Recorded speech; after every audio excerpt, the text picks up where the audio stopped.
Hello കൂട്ടുകാരെ, ഇന്ന് ഒരു ഉച്ചയൂണിൻ്റെ റെസിപ്പി ആയിട്ടാണ് വന്നിരിക്കുന്നത്. ഇന്ന് നമുക്ക് കിട്ടിയിരിക്കുന്നത് ഞണ്ടും അതുപോലെ തന്നെ മിച്ചർ മീനുമാണ് കിട്ടിയത്.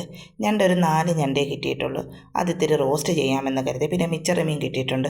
അതിൽ നിന്ന് കുറച്ച് മീനെടുത്ത് മുളകിട്ട് വെക്കാമെന്നും കരുതി. അപ്പം നമുക്ക് തുടങ്ങിയാലോ? ചട്ടി അടുപ്പയിലോട്ട് വെച്ച് ചൂടായപ്പോൾ അതിലേക്ക് ആവശ്യത്തിന് വെളിച്ചെണ്ണ ഒഴിച്ചു കൊടുത്തു. വെളിച്ചെണ്ണ ചൂടായി വന്നപ്പോഴത്തേക്ക് അതിലേക്ക് ഇഞ്ചിയും വെളുത്തുള്ളിയും അരിഞ്ഞത് ചേർത്ത് കൊടുക്കുന്നുണ്ട്. ഇത്തിരി കൂടുതൽ ഇഞ്ചിയും വെളുത്തുള്ളിയും ചേർത്ത് കൊടുക്കുന്നുണ്ട്. ഗ്യാസിൻ്റെയൊക്കെ പ്രോബ്ലം ഉണ്ടാകാതിരിക്കാൻ വേണ്ടിയാണ് ഇത്തിരി ഇഞ്ചിയും വെളുത്തുള്ളിയും കൂടുതൽ ചേർക്കുന്നത്.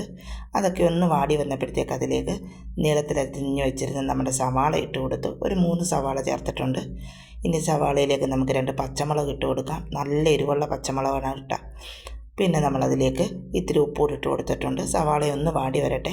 അപ്പോഴത്തേക്ക് നമുക്കതിലേക്ക് വേണ്ട പൊടികളൊക്കെ ചേർത്ത് കൊടുക്കാം. സവാള ചെറുതായിട്ടൊന്ന് വാടി വന്നിട്ടുണ്ട്. അതിലേക്ക് ഇത്തിരി മഞ്ഞൾപ്പൊടി ചേർത്ത് കൊടുക്കുന്നുണ്ട്. പിന്നെ നമ്മൾ മുളക് പൊടിയാണ് ചേർക്കുന്നത്. 2 ടീസ്പൂൺ മുളക് പൊടി ചേർക്കുന്നുണ്ട്. എരിവില്ല മുളക് പൊടിയല്ല, കാശ്മീരി മുളക് പൊടിയാണ്. അതുകൊണ്ട് തന്നെ 2 ടീസ്പൂൺ ചേർത്ത് കൊടുക്കുന്നുണ്ട്. റോസ്റ്റൊക്കെ അല്ല, ഇത്തിരി കളറിലിരുന്നോട്ടെ എന്ന് കരുതി. പിന്നെ ആവശ്യത്തിന് ഗരം മസാലയും ഇത്തിരി കുരുമുളക് പൊടിയും കൂടെ ചേർത്തിട്ടുണ്ട് കേട്ടോ. വീഡിയോ സ്കിപ്പായിപ്പോയി. ഇനി പൊടികളുടെയൊക്കെ പച്ചമണം മാറിയപ്പോൾ അതിലേക്ക് തക്കാളി ഇട്ട് കൊടുത്തിട്ടുണ്ട്. ഇനി തക്കാളിയൊക്കെ ചേർന്ന് ഉള്ളി ഒന്ന് വഴന്നു വരട്ടെ. അപ്പോഴത്തേക്ക് നമുക്ക് ഞണ്ട് വൃത്തിയാക്കിയെടുക്കാം. ഞണ്ടൊക്കെ വൃത്തിയാക്കി ഞാനിവിടെ വെച്ചിട്ടുണ്ട്. നേരത്തെ നമ്മൾ കറിയൊക്കെ റെഡിയാക്കി വെച്ചിട്ടേ ഞണ്ട് വെട്ടാവുള്ളൂ, അല്ലെങ്കിൽ ഞണ്ടിരുന്ന് വെള്ളമായി പോകുമെന്നാണ് പണ്ടുള്ളവർ പറയുന്നത്. അതുകൊണ്ട് തന്നെ ഞാൻ ഉള്ളിയൊക്കെ അടുത്ത് വെച്ച് അത് ഒന്ന് അടച്ചു വെച്ചതിന് ശേഷമാണ് ഞണ്ട് വൃത്തിയാക്കാൻ പോയത്. അപ്പം നല്ല ഞണ്ടൊക്കെ വൃത്തിയാക്കി എടുത്ത് വന്നിട്ടുണ്ട്. ഞണ്ടിനകത്ത് പൊന്നൊക്കെ ഉണ്ടായിരുന്നു കേട്ടോ. നല്ല ടേസ്റ്റുള്ള ഞണ്ടായിരുന്നു. നല്ല സവാളയൊക്കെ ചേർത്ത് ഒന്ന് വെന്ത് വന്നപ്പോഴത്തേക്ക് അതിലേക്ക് ഞാൻ നല്ല ഞണ്ടിട്ട് കൊടുക്കുകയാണ്. വെട്ടി വൃത്തിയാക്കി വെച്ചിരുന്ന നല്ല പൊന്നുള്ള ഞണ്ടായിരുന്നു. നല്ല ടേസ്റ്റും ഉണ്ടായിരുന്നു ഞണ്ട് കറിക്കും. വീഡിയോ എടുക്കുന്നത് ഞാൻ കഴിച്ചിട്ടാണ് കേട്ടോ. അതുകൊണ്ട് തന്നെ നല്ല സൂപ്പർ ടേസ്റ്റിയായ ഞണ്ട് റോസ്റ്റായിരുന്നു. അപ്പോൾ നാളെ അതിലേക്ക് വൃത്തിയാക്കി വെച്ചിരുന്ന ഞണ്ടെല്ലാം ഇട്ട് കൊടുത്തിട്ടുണ്ട്. ഞണ്ട് വൃത്തിയാക്കുന്ന വീഡിയോ കാണണമെങ്കിൽ കമൻറ്റിലിട്ടാൽ ഞാനൊരു ദിവസം കാണിക്കുന്നതാണ്. അപ്പം നാണ്ട അതൊക്കെ ഇനി ഒന്ന് അടച്ചു വെച്ച് ഇത്തിരി കറിവേപ്പിലയും കൂടി ഇട്ട് കൊടുത്ത് നമുക്ക് അടച്ചു വെച്ച് ഞണ്ട് വേവിച്ചെടുക്കാം. ഇത്തിരി നന്നായിട്ട് വെന്ത് കിട്ടണം.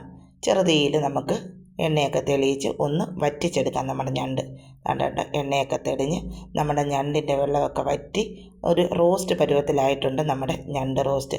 സൂപ്പർ ടേസ്റ്റിയായ നമ്മുടെ ഞണ്ട് റോസ്റ്റ് ഇവിടെ റെഡിയാണ്. ഒരുപാട് വെള്ളമൊന്നും ചേർക്കാതെ ഇങ്ങനെ വെക്കുമ്പോൾ നല്ല ടേസ്റ്റാണ്. അതിൻ്റെ അരപ്പ് മതി നമുക്ക് ചോറിലിട്ട് തിന്നാൻ വേണ്ടി. കൊച്ചുകുട്ടികൾക്കൊക്കെ കഴിക്കാൻ പാടായിരിക്കും, എന്നാലും കുഴപ്പമില്ല. അമ്മമാർക്കൊക്കെ ചെയ്ത് കൊടുക്കാമല്ലോ. ഇളക്കി എടുത്ത മാംസം അവർക്ക് ഇട്ട് കൊടുക്കാമല്ലോ. അപ്പോൾ സൂപ്പർ ടേസ്റ്റിയായ നമ്മുടെ ഞണ്ട് റോസ്റ്റ് റെഡി. പിന്നെ ഞാൻ പറഞ്ഞല്ലോ, മിച്ചർ മീനാണ് കിട്ടിയത്. ഒത്തിരി സൈസ് മീനുകളുണ്ട്. അതിനാണ് നമ്മൾ മിച്ചർ മീനെന്ന് പറയുന്നത്. ചുമന്ന മീനും പ്രാച്ചി അതുപോലെ തന്നെ കോര, അങ്ങനെ ഒരുപാട് സൈസ് മീനുണ്ടായിരുന്നു. അതിൽ നിന്ന് ഞാൻ കുറച്ച് മീനെ എടുത്തിട്ടുള്ളൂ മുളക് കറി വെക്കാൻ വേണ്ടി. കാരണം ഞണ്ട് റോസ്റ്റായിട്ടിരിക്കുവാണല്ലോ. അപ്പോൾ ഇത്തിരി മുളക് കറി വേണം ഒഴിക്കാൻ വേണ്ടി. അതുകൊണ്ടാണ് ഇച്ചിരി മുളക് കറിയും കൂടെ വെക്കുന്നത്. കൂടുതലൊന്നും വെക്കുന്നില്ല, കുറച്ച് മുളക് കറി വെക്കുന്നുള്ളൂ. ചട്ടിയിലേക്ക് ആവശ്യത്തിന് വെളിച്ചെണ്ണ ഒഴിച്ചു കൊടുത്തു. അതിലേക്ക് ഉലുവ ഇട്ട് പൊട്ടിച്ചു. ഉലുവ പൊട്ടി വന്നപ്പോഴത്തേക്ക് അതിലേക്ക് നമ്മൾ ഇഞ്ചിയും വെളുത്തുള്ളിയും ഒരു പച്ചമുളക് കൂടെ മിക്സിയിൽ അല്ല ഇടികല്ലിലിട്ട് ഒന്ന് ചതച്ചെടുത്തതാണ്. മിക്സി ഉപയോഗിച്ചിട്ടില്ല, ഇടികല്ലിലാണ് നമ്മളൊന്ന് ചതച്ചെടുത്തത്. പച്ചമുളക് കൊണ്ട് അതിൻ്റെ കൂട്ടത്തിൽ ഞാൻ ചതച്ചിട്ടുണ്ട്. ഒന്ന് ചതച്ചെടുത്തതാണ്. അതും അതിലേക്ക് ഇട്ട് കൊടുത്തു. ഒന്ന് വഴറ്റിയെടുക്കാം. പച്ചമുളകും ഇഞ്ചിയും വെളുത്തുള്ളിയൊക്കെ ഒന്ന് വഴന്ന് കിട്ടിക്കോട്ടെ. എന്നിട്ട് നമുക്കതിലേക്ക് വേണ്ട പൊടികളൊക്കെ ചേർത്ത് കൊടുക്കാം. നന്നായി വഴന്ന് വന്നിട്ടുണ്ട്, പച്ചമണമൊക്കെ മാറിയിട്ടുണ്ട്. അതിലേക്ക് നമ്മൾ ആവശ്യത്തിന് മുളക് പൊടിയും മല്ലിപ്പൊടിയും മഞ്ഞൾപ്പൊടിയും ഇത്തിരി കുരുമുളക് പൊടിയും കൂടെ ചേർത്ത് കൊടുക്കുന്നുണ്ട്.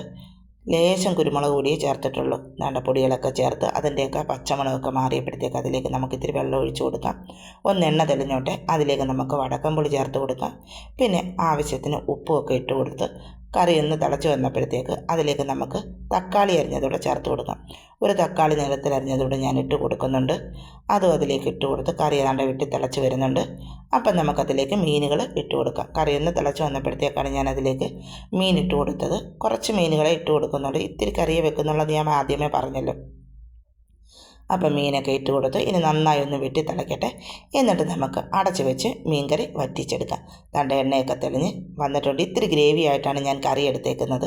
അതിലേക്ക് ഇത്തിരി കറിവേപ്പിലയൊക്കെ ഇട്ട് കൊടുത്തിട്ടുണ്ട്. അപ്പം നമ്മുടെ മീൻകറി ഇവിടെ സെറ്റാണ്. ഇനി അടച്ചു വെച്ചിരുന്നാൽ മാത്രം മതി. ഇനി കഴിക്കുമ്പോൾ എടുക്കാം നമുക്ക്.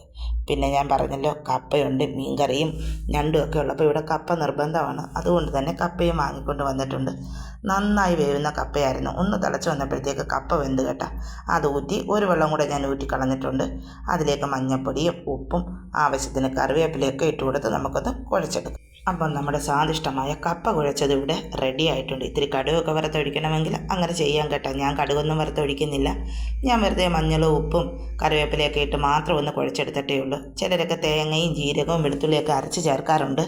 ഞങ്ങളുടെ അമ്മ പറയാറുണ്ട് കപ്പയ്ക്ക് ഒരു കട്ടുള്ളതാണ്, പിന്നെ അതിൻ്റെ കൂടെ തേങ്ങയും കൂടെ ചേർക്കേണ്ട കാര്യമില്ലെന്ന് പറയാറുണ്ട്. അതുകൊണ്ട് തന്നെ നമ്മളങ്ങനെ കപ്പ വേവിക്കുമ്പോൾ തേങ്ങ ചേർക്കാറില്ല. അപ്പോൾ ഇന്നത്തെ ഉച്ചയൂണിൻ്റെ വിഭവങ്ങളെല്ലാം റെഡിയാണ്.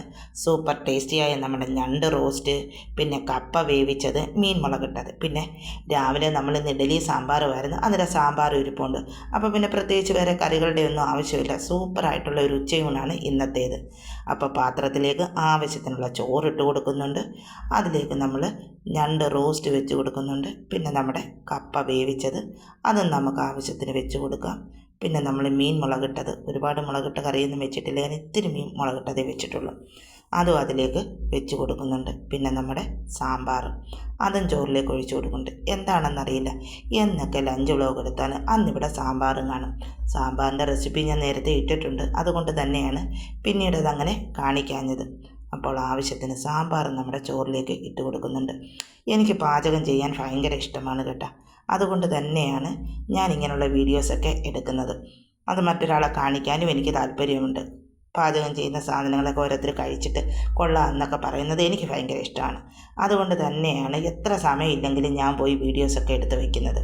നേരത്തെയൊക്കെ മോൻ്റെ സഹായം വേണമായിരുന്നു വീഡിയോസ് എടുക്കാൻ. ഇപ്പം എനിക്ക് അറിയാവുന്നതെന്നും ഞാൻ പറയുന്നില്ല, തരക്കേടില്ലാതെ എടുക്കുമെന്നാണ് എനിക്ക് തോന്നുന്നത്.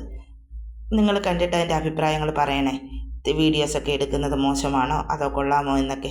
ഞാൻ തന്നെ എടുക്കുന്നതാണ് കൈവച്ച്.